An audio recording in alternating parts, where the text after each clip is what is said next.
Բարի լույս սիրելիներ, այսօր արդակսման կիրակին է, որ պատմում է մեզ Ադամի և Եվայի դրախտից արդակսման մասին, դուրս գալու մասին։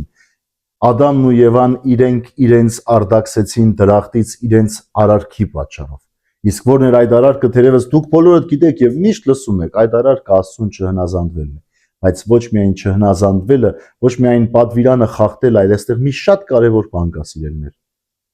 Երբ մարդը վստահությամբ իր հույսը կապում է Աստծո հետ, երբ կարողանում է ամբողջությամբ վստահել Տիրոջը, նա այդ վստահությունը երբեք չի քանդի, որովհետև նա գիտի, որ այդ վստահության արդյունքում ինքը պարգևատրվելու է, ինքը արժանանալու է այն ամենին, ինչ որ իրեն խոստացվել է։ Այդ դեպքում կարելի է այսօր մտածել նաև, որ Ադամը և Եվան այդ վստահությունը դեռ չունեին, այլ կերպ ասած, լավ չէին ճանաչում Աստծուն։ Եվ այս էր պատճառը, որ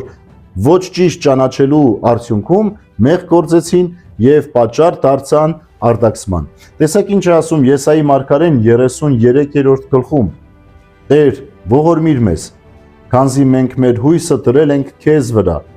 Անհավատների սերունդը կործանվեց, իսկ մեր փրկությունը նեղության ժամին քեզնից է գալու։ Եսայի մարգարեն այսօր հակառակն է ասում է Տեր, ողորմիր, որովհետև մեր հույսը քեզ վրա ենք դրել։ Սա Ադամի Եվայի արարքի հակառակ պատկերն է, սիրելիներ։ Այսօր յուրաքանչյուր մեկս, որպես Ադամ, որպես Եվա, մենք պիտի հասկանանք, որ մեր նախահոր և նախամոր արարքը հենց այնտեղ էր, որտեղ հույսը, վստահությունը, փոխհարաբերությունը, ճիշտ ճանաչողությունը Տեր Աստծո խաթարվել էր։ Եվ այսօր մենք պիտի ձգտենք վերադառնալ այն դրախտը, որտեղ մենք Աստված ենք ճանաչում, որտեղ մենք պատվիրան ենք ճանաչում ու ընդունում, եւ որտեղ ամենակարևորն է,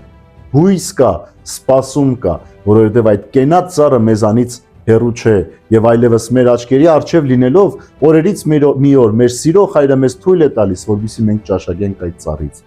Այսօր մեր կենաց ծառը մեր Տեր Հիսուս Քրիստոսի մարմինն ու Սուրբ Արյունն է, սիրելիներ,